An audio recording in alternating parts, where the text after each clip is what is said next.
Luke 15. Then Jesus told them in this parable, "Suppose one of you has 100 sheep and loses one of them. Doesn't he leave the 99 in the open country and go after the lost sheep until he finds it? And when he finds it, he joyfully puts it on his shoulders and goes home.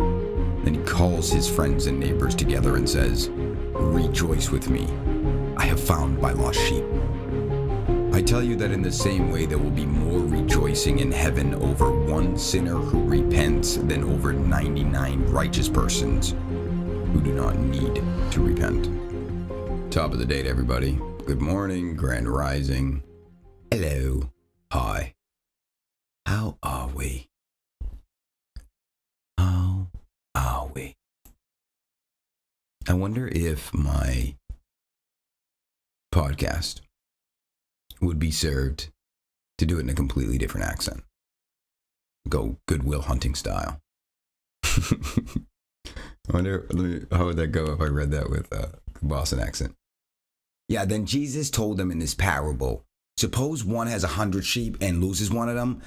Doesn't he leave the 99 in the open country and go after the lost sheep until he finds it? And when he finds it, doesn't he joyfully put it on his shoulders and go home? And he calls his friends and his neighbors and he's like, together and says, "Rejoice with me. I found my lost sheep." I tell you that in the same way there will be rejoicing in heaven over a sinner who repents than over 99 righteous persons who do not need to. I don't know what I'm doing. I was hoping there were going to be more R's in it. But anyways. I was thinking of reading it in all different types of accents. Anywho. Where are we going with today? So, over the past couple of episodes, we have been talking about unification. Right, a few episodes ago, we talked about, it's probably part 2 or 3. It's better for man to be on his rooftop more or less than to live in a house with a quarrelsome wife. And some people can say, that's point to the outside. I personally find that I have the greatest maneuverability and adaptability when I soften things up and I put it into the realm of consciousness, do my work in there, and use my outer world. I don't deny the outer world. It's a huge component to my existence. But I see it as a reflection back to what I'm holding in my consciousness. And I do my best to use them in harmony with one another. But it's a lot easier for me to change circumstances because I see, as I've said before, the outer world as or what appears to be an outer world, to be a perfect, mathematically precise, inverted, projected reflection of my conception of myself, right? And a conception of myself, so that means that something that transcends the conception of the self, the personality, body, mind matrix, is being me, right? So getting to that I am within myself, which transcends the self, has to, just to get into that frame of mind. And it's within that self that I'm creating my world. And it's a lot easier for me to play around with ideas, right? Ideas are soft, right? Inspiration is very soft, it's very airy. And ideas has a little bit more form to it, right? Ideas can be molded with thoughts and feelings, and eventually crystallize into value beliefs, which I believe is what I'm seeing in front of my face. And it's that, and the mirror that you see is often an inversion of your conception of yourself. Because to have a conception of yourself requires 3 things. A belief of what you are, which automatically requires a belief of what your outer world is. How else could you be a being unless you were being in something?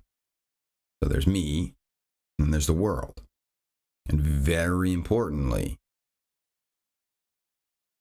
I have what I believe I am, what I believe my world is, and what my relationship is, and to the world. Now, this can also be broken down into like from moment to moment, you're gonna see this in your life. Even if you don't even go into the super self, like I'm really manifesting my whole world. We'll simplify it. You get up in the morning.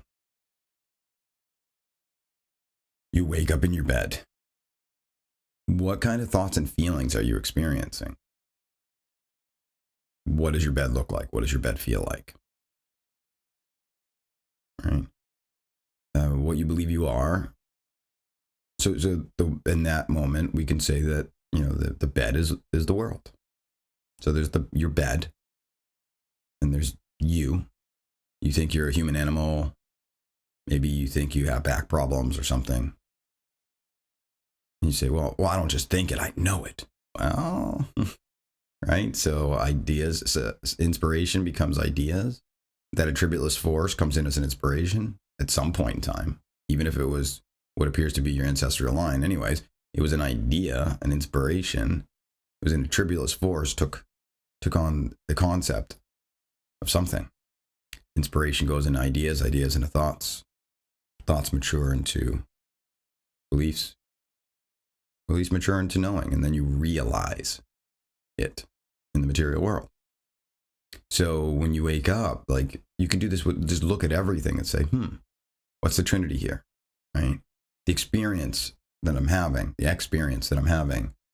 when you wake up in your bed, what's going on? What's your experience like? Is your bed comfy? Right? So you have your bed, you have you, and your relationship to the two. So let's say you have this belief that you are a human being, and obviously you do, or you wouldn't be being a human. Let's say you have a bad back, and you like firm beds. Right? So you wake up in that firm bed, and your relationship to it is this bed serves a function for me because I'm a human being that has a bad back, and I need these kind of beds. And whatever you think is how you should feel about being able to wake up in that bed is going to be part of your experience. You can think you're a human being with a bad back and the bed's too soft or old or something like that. And you'll have the experience of maybe feeling uncomfortable when you wake up. You have your pets. Right? If you have pets. You have your perspective of yourself. You have your perspective of those pets. The relationship between the two, and you'll have an experience.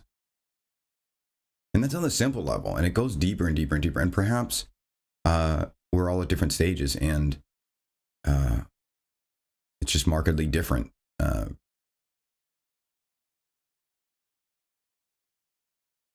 was going to say it was markedly different in the way that the person's manifesting things, but I think ultimately they're all manifesting it. They're just manifesting it under the guise of an extreme limitation. So they're actually creating their reality just as much as anybody, the experience as much as anybody else. They're just creating an experience of one of more limitation, which isn't inherently bad. It's just still a creation, right? If you see the richest man in the world and he's on top of the world and he's got all this money, blah, blah, blah, you say, wow, that man's creative, right? Well, that man you're looking at is the creation, personification, the realization of a set of value belief paradigms by an I am. You see the poorest man in the world sleeping on the street. That man is a creation from an I am. And the interesting thing is neither one of those men are more or less created than the other. It's like, look at that rich man. He is so created-y. He's the most created. He's the most created man in the world. Welcome to Bob, the most created man in the world. In a world where one man is more created than another man. Where one man who has created an experience for himself. I don't know why I put English in there. is more experiency than the other. Grab your soda and grab your popcorn and buckle in for the creativeness of your life. Right? It's pretty cool. So, we are all I ams, creating experiences and characters, and as a result, living within a world that it's amazing. I am creating my world, and you guys are creating your world. I'm the center of my universe, you're the center of your universe, and we overlap each other, wherein you are my creation, and I'm yours. It's amazing. And but I think we whatever at our deepest core, probably this is a theory, what I'm saying here. Who knows? Maybe it's just something that's in the middle of being realized, like Schrodinger's cat, right? Or the double slit experiment, basically showing us that for some reason, on a quantum physics level, reality changes depending on who's observing it. But anywho, right? So there's some. We'll tie this into some stuff later. But what we got into here is that you can take the richest man in the world who seems to have created the most success, and the poorest man in the world who seems to be experiencing a failure in the ability to create, right? However, both of the men are creations, and neither man can be more creative than the other. Both of them have something within them consciously aware of experiencing either being the richest man in the world or the poorest man in the world. And neither one of them can have an experience that's more or less experiency from the other. So far we see some equality here, right? And then ultimately at the core of them, there is an I am that has created the richest man. But here's another thing. The I am within the poorest man has also created the poorest man. When you really dive into that, you look at it from an ingredients level, that's actually equal too. So in a weird way, neither one of them is creating more or less. We're always creating. We're always manifesting. And I think it's important for us to the best of our ability, acknowledge that. If we're on this path of what all of my casts are about, and everything the direction that I'm heading in with everything, my heart is focused on spreading and growing. First of all, growing within myself. Second of all, embodying this understanding. And third of all, radiating out to my world that the kingdom is within us, that we are divine, and that we are creators, and way more powerful than we have allowed ourselves to see for a long time. And I think one of the important things first is to realize that, you see, if I were to tell you, okay, so, hey guys, that's why I don't really do any should'ves. I try not to, maybe they pop out, but I'm not going to be, this cast isn't about, oh guys, this is what you should do so that you can eventually become a creator. You're either a creator or you're not at your core. If you, at your very, very core of your being, wasn't already a creator, then how could you become a creator? So it's more along the lines of, for the sake of this experience, at least for my desire, it's remembering we're creators. The word Armageddon, apocalypse, and revelation all mean the same thing. They don't mean a comet is going to come crash on the earth. Doesn't mean everybody's going to get killed. Doesn't mean everybody's going to get punished either. The words simply mean the removal of a veil.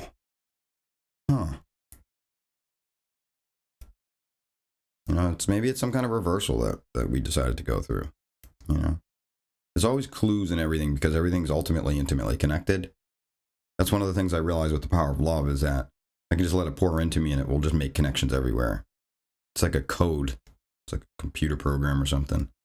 You could look at it like it's a reversal, right? You take the word live, you scramble it around a little bit, creates a veil, the word veil. Scramble that around a little bit. Now you make the word vile, and you completely reverse it, and it makes evil. So maybe it's just a reversal or a removal of the veil so that we can live righteously, right? With the remembrance that we're ultimately the creator. Really, my focus is on not saying, hey, this is how you become a creator. In some ways, I guess it could feel like you are because you're just becoming aware of it. And what a man thinketh in his heart, so is he. But ultimately, it's understanding that Jesus said, I am the Alpha and the Omega, the beginning and the ending. The first shall be last, and the last shall be first. I don't look at that like, hey, the people who got rich in this world who are not God, bad people, they're going to be the last. And all of us people who didn't have as much money, we're going to be the first. That's such a revengeful, separating mindset. Now, I did entertain that at some point. But now, I see it simply as the first shall be last and last shall be first. So it's just going back to what you already are. So it's a remembrance or recognizing. Recognize, right? So I think it's helpful to start planting the seeds within the garden of the separate character we created that thinks it's not God. And maybe we can look at it like that, right? So it's like at your ultimate core, you're a creator, right? But you have this character that you have, and the game is to transform that character so that the character itself can embody what it's like to be a creator and a man simultaneously. And so it gives you as a creator something to do. It's like a video game. You get this character that has a bunch of beliefs in it, right? And you're creating through the character your reality, right? And so you want to find out what's going on in it, right? And be aware of just like a baby learn how to move its hands, right? You allow certain things to happen, you observe them, you call forth new information to modify them. Maybe that's what it is, right? But I would encourage people, if you're on that path of you wanted to embody the idea that you are one with your source of being, and that you are the creator of your world, and you're responsible for it, and that you have way more power than you thought you did. I think it's helpful to acknowledge that at your very, very core of your being, it's already creating. And perhaps there's parts of you that have been deliberately and intentionally veiled so that you would have some separation in your mind between cause and effect. So that imagine that game, right? That'd be a pretty cool game, right? You're using this instrument that is creating your whole reality, but it has a whole bunch of blind spots in it. And there's disconnects or lies in it. And so by you holding on to a particular belief, it could be causing a set of circumstances that continue to happen to you, but there's a little lie in there. Instead of it's saying, hey, it's because you believe this that this is manifesting. It's saying, no, that couldn't be possibly true because you're not creating your world. This is happening to you. The best recourse of action is to get mad or deny or suppress or project onto other people or go get mad about other things happening in the world because it's not your world. You're not responsible for being here. It's someone else's fault, right? And so take diligence and shining lights on these areas and growing in your understanding of what you are. Kingdom is within you. Greater is he within you than he was of the world, right? But it's funny because it's a search for God, the creator, then it's ultimately realizing the creator's within you, right? And on that vein, there is in the Gospel of Thomas, there's a passage, number 57, and it says, Jesus said, the Father's kingdom is like a person who has good seed. His enemy came during the night and sowed weeds among the good seed. The person did not let the workers pull up the weeds, but said to them, no, otherwise you might go to pull up the weeds and pull up the wheat along with them. For on the day of the harvest, the weeds will be conspicuous and will be pulled up and burned. So going back to the idea that you could be playing this kind of game where you have this character that has lies programmed into the matrix of it, right? And you're still creating your reality through this character. And the game is identifying what beliefs you want to hold on to. Because at the end of the day, even the lies within that character are not preventing creationiness, right? Creatadiddy, right?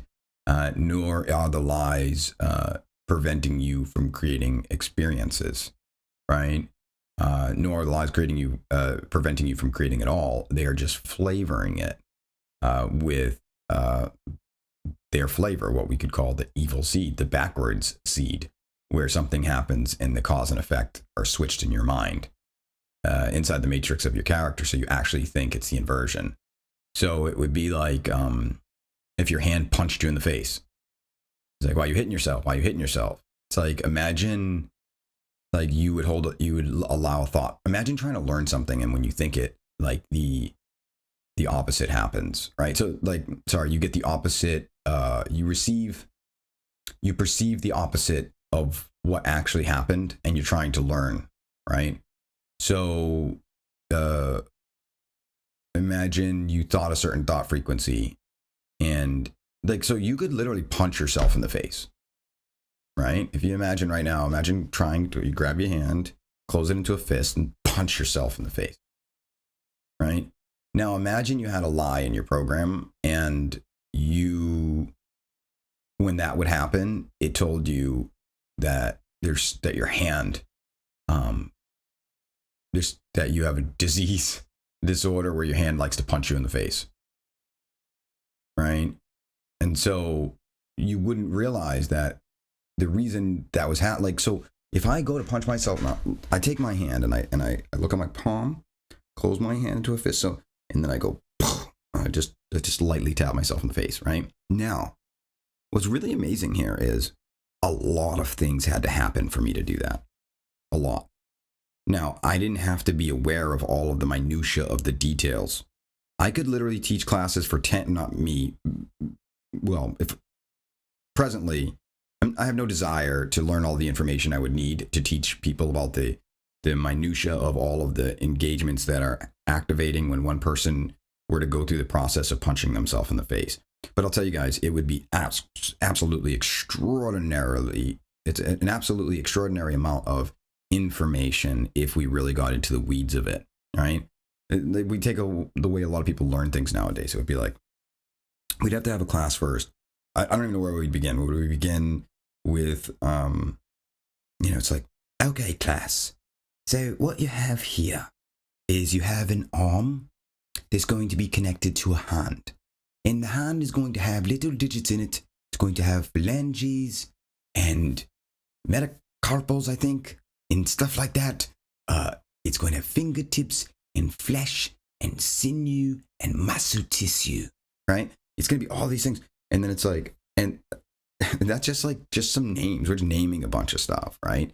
But it's stuff that the hand is made up of by at least our understanding of it, right? It's got bones and cartilage and a whole bunch of little things. So you name all the bones, and then you have to name all the nerve endings, and then you have to point out where the nerve endings go, and then you have to figure out, when you're doing this, it's a thought frequency that's pouring through the nervous system, right? And so it's like frequencies, so if you look at it like computer code, it's like 011111000001111001111 sends a little tiny blip down one of the nerve endings to another nerve ending, does nothing, right? So you'd have to learn all of this data to do it, right? And then that would show me how to physically do it, to punch myself in the face, right? And the reason I'm bringing up that you'd have all that data is that this is where rabbit holes can kind of throw us off sometimes. Maybe we don't always need all the details, right? Because I'm able to move my hand without knowing all that, right? Simply because I want to, and I allowed the mind to observe cause and effect relationship between thought patterns. So I would send out thought frequency. This is what we did as babies. We'd send out thought frequencies, and we observed the results, eventually saw patterns, recognized those patterns, aligned those patterns with our intention, repeated that which worked, determined that which didn't work, and eventually we learned how to move our hand, right? But the crazy thing is that it's my thoughts that I choose to allow that will make my hand either pick up a coffee or punch myself in the face. But can you imagine that there's a little code inside the program that tells you it's not your responsibility if you start punching yourself in the face? That some other entity or adversary or Satan outside of your control is doing that to you. I think that's the game, guys. Really, it's about acknowledging that. And the thing is, you're still creating an experience, but you're creating an experience where something else is punching you in the face. Or actually, you're creating the experience that you're a person that has a body that has the ability to punch itself in the face. And wouldn't it be interesting if disease was the same way? We talked, I think, and I do spaces too, and sometimes there's overlap, and I don't recall if I said it here or in a space or something. But very briefly, so like your heart cell, right? So what makes a heart cell a heart cell? What it believes it's responsible for. What it believes it's responsible, what it believes is its responsibility will be its intention. What it believes its ability, its action is, will be what it believes its responsibility is, and what it believes its ability to respond to things and react to things. The ability that it has to react will also be its responsibility. So ultimately, it's responsibility. So when I am that I am. So a heart cell is something that believes it's responsible for being a heart cell, and therefore has the ability to respond as a heart cell. What a man thinketh in his heart, so is he. And of course, a heart cell will require living in a heart. And the heart cell will have the influence of a heart cell. But it will be transcended and superseded by the heart, which has unified itself and realized, I'm a heart. I'm responsible for being a heart. And even though all those heart cells, which have their own levels of consciousness, reside within the heart has a much greater, the consciousness that's being the heart has a much greater influence over the heart cells because of its responsibility. With great power comes great responsibility. With great responsibility comes great power. Can't have responsibility without having ability to respond. Right? So when it says, and when you look at this Jesus one, the Father's kingdom is like a person who has good seed. His enemy came during the night and sowed weeds among the good seed. The person did not let the worker pull up the weeds, but said to them, no, otherwise you might go to pull up the weeds and pull up the wheat along with them. So we can tell here that this parable must mean something other than farming. Because usually weeds are pulled up at the beginning of the crop. You don't wait till the end of the crop to pull up the weeds. What would be the point, right? So it's telling us that there is a purpose for the weeds to be planted along with the wheat. And that they're a requirement, right? So when he says, no, don't pull. So an adversary came in and threw weeds amongst the good seed, right? But the person didn't let the workers pull up the weeds. Said, no, if you pull up the weeds, you'll pull up the wheat along with them. That's fascinating. But he says on the day of harvest, the weeds will be conspicuous, and then they will be pulled up and burned. Well, that's even weirder, right? So you wait till harvest time to pull up the weeds that are the things that you would imagine from a farming perspective are basically inhibiting the ability for the wheat to grow. But in this situation, he's indicating that he wants the weeds to grow along with the wheat, so that on harvest time they'll then be conspicuous. Then he will pull them up and burn. So he's saying they're necessary. He wants the weeds in there until harvest time. Then he'll pull them up and burn them. Why? I think it's what gives us the experience of free will and negative space to create in, and choice. Choice. To polarize. Jesus said in Revelation, for you who is lukewarm, I shall spit you out of my mouth. Sounds weird, right? It gives you the opportunity to polarize. Right? Which direction do you want to go in? Do you want to go in expansion or contraction? Do you want to go in empowerment or disempowerment? Do you want to go in creating with intention and understanding, or craving with confusion and ignorance? Do you want to live in the dark, or do you want to live in the light?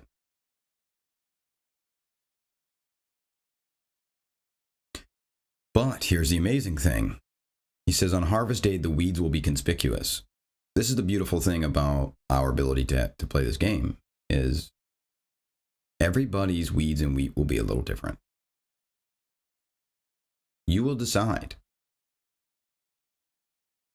And who knows? I mean, you hear about reincarnation, stuff like that. I don't really dive too much into any particular theory, again, because something tells me not to, but I'm open to the ideas, right? Regardless if people reincarnate, or this is it, this is the one life they're going to have as being a human, or they're going to come back. I mean, number one, I ultimately believe your soul, is eternal, and I don't think it can die. I think the personalities and things like that will change, and can change to such a radical degree that it seems as though that thing died, but it just becomes something else. But I really don't even think it's possible, because there's no there is no not being. It's not a thing, right? But it doesn't matter. So it allows us to go through our life and decide. Some people, if we look at it like we are all an I am creating experience and being whatever we're being, if you knew you were an infinite eternal spirit that could create anything it wanted without any limitation, any separation or anything like that, you might find that there's a flavor of meaning and value that is missing from it. You might, if you came to enjoy this experience, be like, well, that's boring. You may like the feeling of struggle and strive and overcoming and pride and stuff like that. You might enjoy that experience. And so you may go through a life of being born kind of full of spirit, and then having the world plant the seeds, and going back and forth between thinking you are responsible, you aren't responsible, creating the two characters within yourself, and then eventually making a determination, saying, well, what are going to be my weeds? Right? And that's when you turn from I haven't even talked about on this podcast, but the caterpillar to the butterfly, right? Or the people choose to be the caterpillar, and they think the butterfly is the bad thing, or what they don't want, right? It's just a thing that gives us choice, right?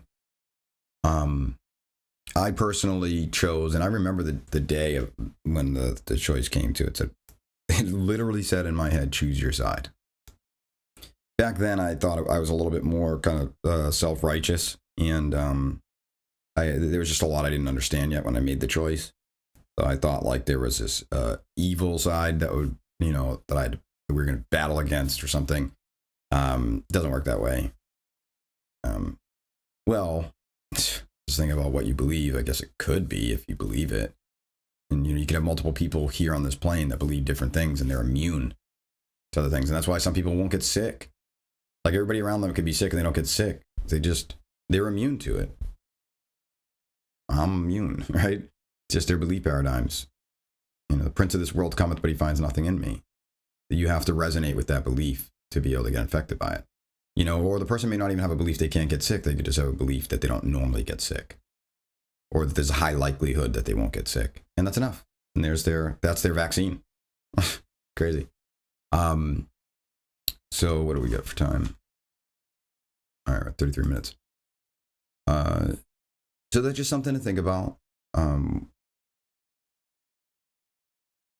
Look at the values and beliefs that we hold in the garden of our mind. And I think it's important to first decide, if you haven't already, which direction am I heading in? So that I think it's better to make a choice of a polarization, of which direction you want to head. Do you want to go into an expansion one, or do you want to continue in contraction? Right? Eventually, if we go deep enough in a contraction, it's gonna crack everything, and we're just gonna explode outwards for expansion anyways. But some people, myself included, there's been a few periods of time on this journey where I was trying to turn back, I think, because I don't know. I guess I wasn't sure yet. And then I had my experiences and decided, I'm not going back to that. I want expansion. I'm all in. I've said it multiple times on this. I'm all in. I want the truth. And the truth grows. So, what we said that the parable, right, about the lost sheep. And yesterday's series, we were talking about you have your past self and you have your future self, that we're a trinity, and that at least people on this path for unification and embodiment of the realization that we are a trinity, that we are the creation, the creator, and the conduit in between, and that as we cultivate the understanding of the garden within our mind to align all aspects of ourself with this new paradigm, we will be set free and be able to be in love in our lives. Not just sometimes, all the time. Literally to be in love with our lives all the time. And that's if you want that, and some people say that might be boring. I know I thought that a few times, right? But that's really the crux of where I'm, that's the direction I'm heading in, right? So we're clearing the consciousness. But in that one, it talked about rejoice with me, I found my lost sheep. I tell you, in the same way, there'll be more rejoicing in heaven over one sinner who repents than over 99 righteous persons who do not need to repent. To me, heaven, the word heaven actually in the Bible, in Greek, the translation, the word that was translated into heaven is the word Uranus, and Uranus means expansion. I personally see heaven as that kind of etheric fifth element realm where I believe we are. That's beyond time and space. That is like the access to that attributeless, omnipresent, omniscient, omnipotent love force. And so when we talked about the aspects of yourself in the past that we have denied or suppressed or rejected, for me, it's about bringing them home. And how do we bring them home? We bring them home by realizing, so as you become empowered, you start to realize more and more, wow, I'm amazing. I'm divine. I'm awesome, right?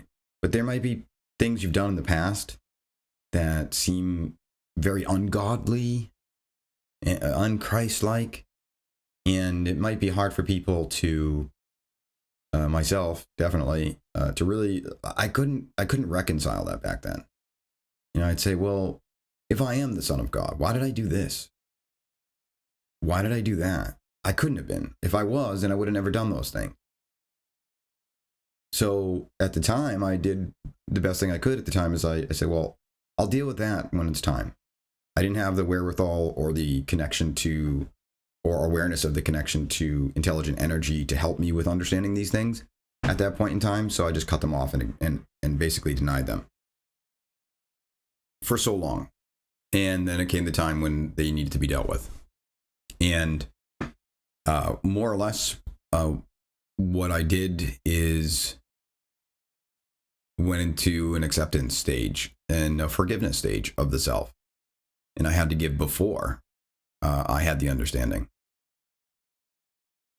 Jesus said, you give out with your hand, in the Gospel of Thomas, you give out with your hand full, you'll receive more than you have. You reach out with your hand empty, you'll have what little you have taken from you. The mirror verse, right? Punch the mirror, it punches back at you. Like the Aesop fable with the dog that had a bone in its mouth and tried to steal the bone from its reflection in the water. It opened its mouth, and as it tried to take from the reflection, it got taken from itself and lost what it already had. It's crazy. And the more I practice this stuff and embody it, I realize it to a greater degree to be true. The world is inverted reflection. And so, but here's the challenge, right? Got to transcend the personality. Or at the very least, get into a center point, which may feel like neutrality for a while. I think it's a stage. And eventually you polarize, but like to kind of step back and understand that a part of me doesn't know. The part of me thinks it knows things that's creating this reality and experience for me. And it's misaligned with what I now desire. and is not serving me. And that in order to change this, I need change. And to get change, I need to seek information that transcends what I already think I know and don't know. So we're in this state of making known. That's what creators do. We create. We have to seek it. We have to ask for it. And I found more and more I'm just kind of in this continuous state of asking, right? So I basically chose to forgive myself. And, I say often, if you can't beat them, join them. But to me, when I say that, what I mean is I can't beat the parts of myself in the past that's like, so if I'm in the process of recognizing my divinity and the fact that I am a creator, and I've done things in the past that seem very non-creator-like, non-godly, non-Christ-like, I can't beat that out of submission. It's not going to work. So I got to join them. So I need understanding, revelation, reconciliation that allows me to understand how I am, in fact, a creator and did those things. And so I'll share some of the discovery that I have, but I think for each person, it's important and imperative to find the understanding that works for you within yourself if you want to go on this path of recognizing that you are creating your reality, your world. You are a creator, that you are made in the image and likeness of Source. All right. And perhaps if you're hearing this from me and it resonates, it's because you already, at least at some place inside of you, have been trying to do this and called out for the answer. And although it appears like it's coming from outside of you, it isn't.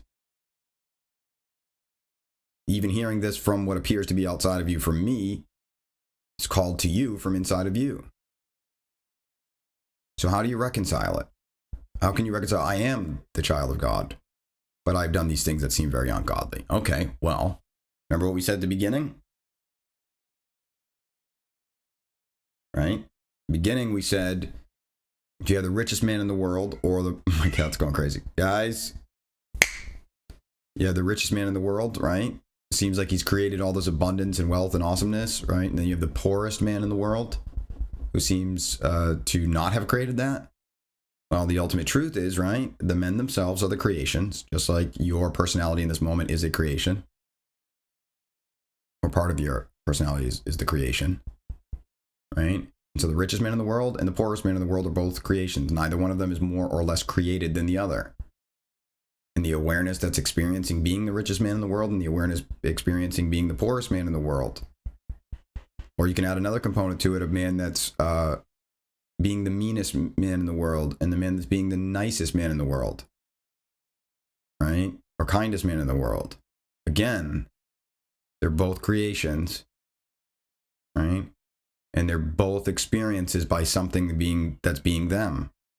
And neither one of them are more experiency than the other. Right? And so that means that the I am that created them did not use more or less power to create one over the other. It was the same source, the same substance, the same creative ability that created the poorest man in the world, the richest man in the world, the meanest man in the world, and the kindest man in the world. So if you've in your life been mean, if in your life you've created an experience of being powerless, if in your life you've created experiences where you felt powerful, if in your life you've created experiences where you had money, if in your life you created experiences where you didn't, it wouldn't make you any more or less of a creator. And if you don't see it as you were the creator, fine. Something created it.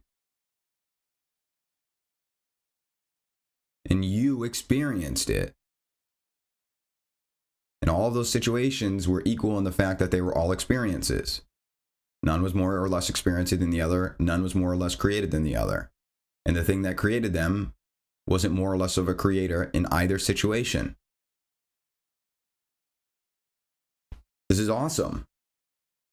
Because it's this understanding, when you embody it, can give you the freedom to join the other parts of yourself that you may have been denying up until now, or may be denying up until this moment.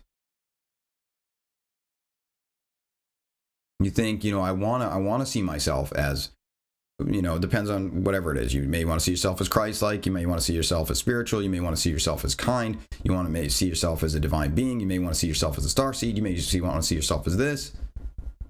And a lot of parts of you have seen that and felt that. And then there's been also parts of you that seem to contradict that. And so up until now, if you're making the revelation now or growing the revelation now, you had what seemed to be no choice but to partition and deny the parts of yourself that didn't align with the new state of being you were creating for yourself, where, you may have had your awakening and said, I'm spiritual, I'm awesome, I'm these things, and you're growing and you're so happy. And that was a necessary part of this process for you, because there's faith, hope, and love. Right? And the difference between faith and hope is desire for change. Faith is it's based on some kind of evidence, although in the Bible it says it's evidence of things unseen, right? But it feels like there's some kind of evidence that supports the idea of the belief in the positivity, right? So the hope is the desire, the faith is a degree of belief based on some kind of evidence. And a lot of people on this path will start having faith in the unseen, right? But regardless, there's still some degree of evidence supplied to them for that. And so as you're growing yourself and starting to do good works, you're starting to see, wow, I do have these powers. At that time, it was helpful for you to just cut off and deny and suppress the other parts that didn't agree with what you are now believing yourself to be. The issue with that is at some point it needs to be reconciled, because if you don't reconcile it, it's going to be there anyways. It's still a part of you, whether you accept it or not. And so what will happen is lots of weird little things will happen. You may judge other people. As particularly, you'll see it with a lot of people in spiritual communities. They start judging each other, right? And there's a lot of reasons for that. One of which is you want to prove to yourself that you're spiritual. And so if you've denied the parts of yourself that did not act in the most spiritual of ways, you'll develop a resentment towards that behavior. And your subconscious will be then looking to find other people who exhibit more of that behavior than you ever did, or at least believed you did. Because your subjective consciousness, your subconscious knows everything is subjective. And that you never actually get to the bottom of hot, you never get to the bottom of cold, you never get to the top of the top, you never get to the bottom of the bottom, unless it's referencing some finite object. But ultimately, it knows everything's subjective and everything's measured in degree. So if it wants to convince itself that it's a spiritual, godly being, and it knows that in its life it did this bad thing, that bad thing, that bad thing, that bad thing, that bad thing, that bad thing, And by the way, guys, I'll come right out. I'll tell you, I have cheated, I have lied, I have slandered, I've done it all of them in my life, period. And kudos to anybody who hasn't, right? But I have, right? So my mind, in my subconscious, if I'm burying those things within myself and I want to see myself as a divine, godly being, and I know, at least on a subconscious, unconscious level, even if I blocked it out, that there's lots of things I've done that seem to be in contradiction to what I had originally perceived a creator being to be like, then if I can go out and find other people, especially in the spiritual community, who are exhibiting characteristics that are worse than I ever did, well, then I can say, well, mine weren't bad, not relatively speaking. So now I can just disregard it. It doesn't work. And eventually, especially if you're on that path of clearing your consciousness, it's going to get very uncomfortable. And you'll start noticing circumstances manifesting in your life that just make it impossible for you to not face it. Right? And that's why I'm sharing this with you guys today. I don't care what you did. It doesn't make you any less of a creator. The thing within you, the I am within you, any less of a creator.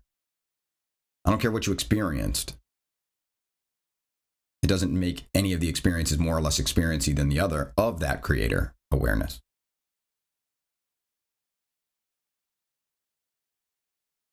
Every single thing was a success. Love never fails. It always takes on the characteristics of the paradigms that shape it. Period. Every single time. You have never failed. You have been creating and creating and creating.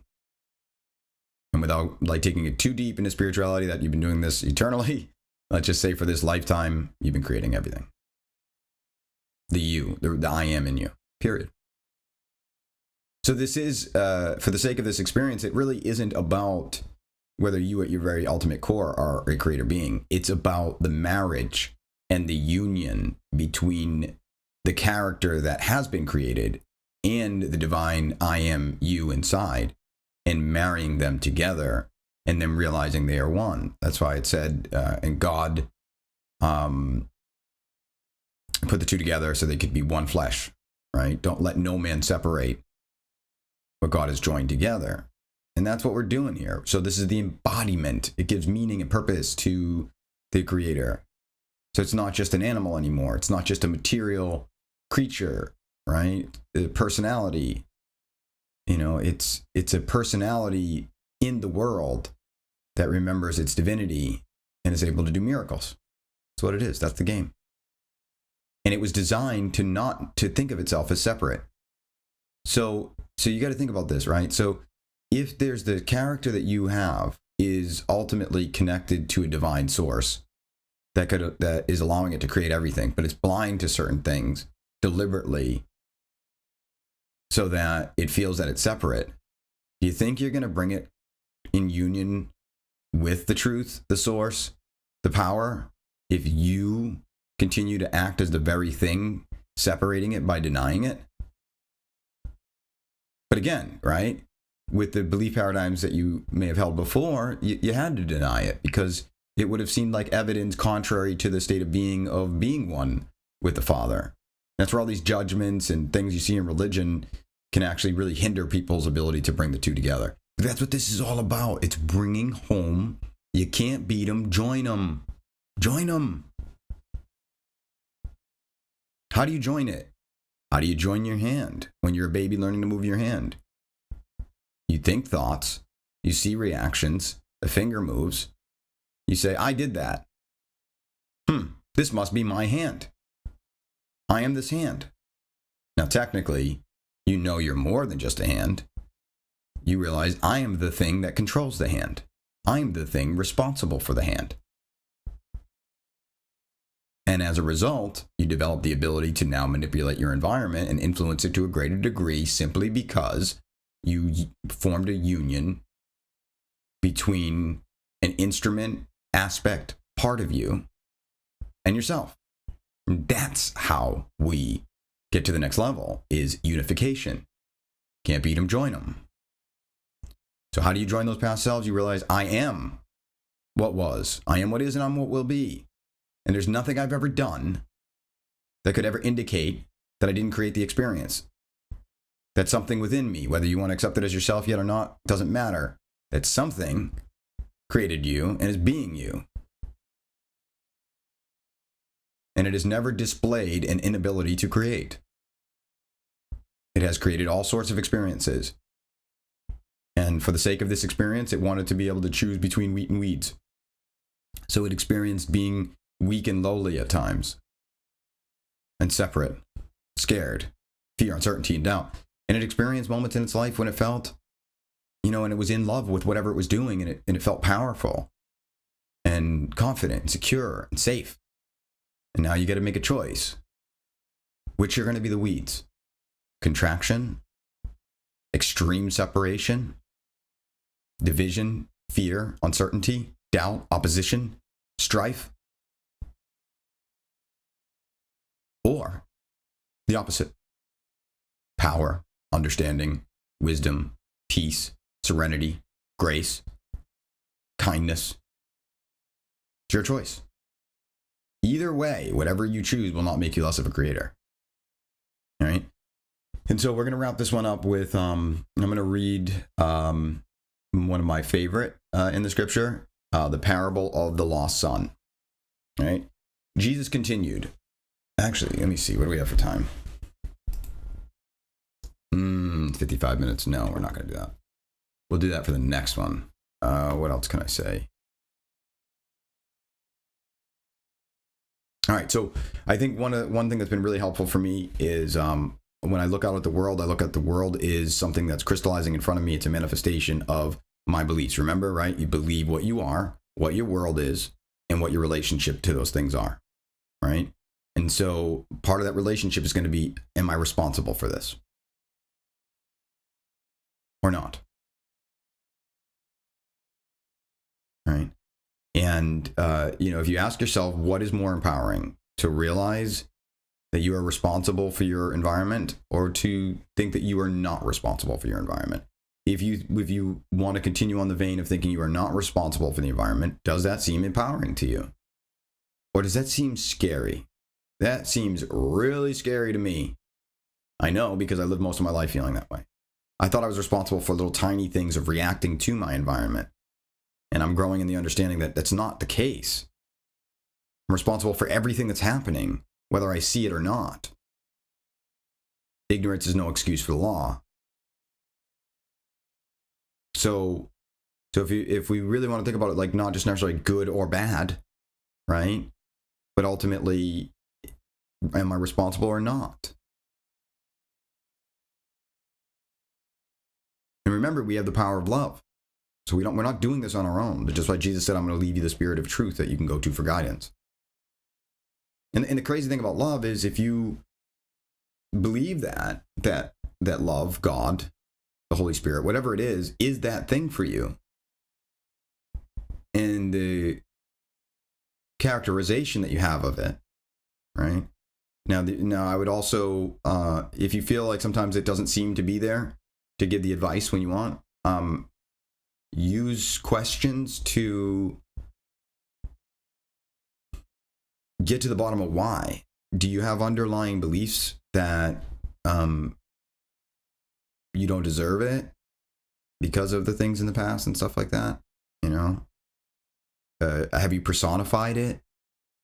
Do you have judgments against others? Because the judgments against, like, this whole non-judgment thing, it's not about judging judgments for me anyways. It's about acknowledging that those judgments inhibit love pouring in, and anything I judge of another person is cast back on myself. So if I think in my head, like, even if I have hidden judgments, oh, that person's doing this, I speak of karma, but karma is, when I'm speaking of it, I'm talking about, like, it's immediate. So whatever you're holding now is any beliefs you're having now, that's going to come right through your soul before it hits that person. And that, for me, even if it didn't come back, is bad enough, especially if I could be just radiating something that feels good in that moment, right? But I don't believe it's like, oh, this person was a bad person, they're going to get their up and coming. So it's kind of a dangerous way to think, because you subconscious and unconscious mind knows, and maybe your conscious mind too, right, that you've done things, and you're going to be like, oh no, they're going to come back to get me, right? So judge not lest you be judged. You're going to be cast right back at yourself. So I would suggest,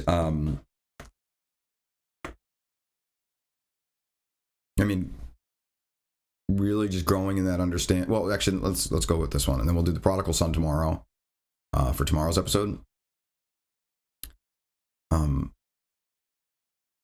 If you're at a stage where you think that there are still parts of yourself that you've been afraid to face, things that you've done, and maybe you've been afraid to face them, even more on your journey of growing and awakening, because when they rear their ugly heads, oh my God, what if it's gonna be like a house of cards.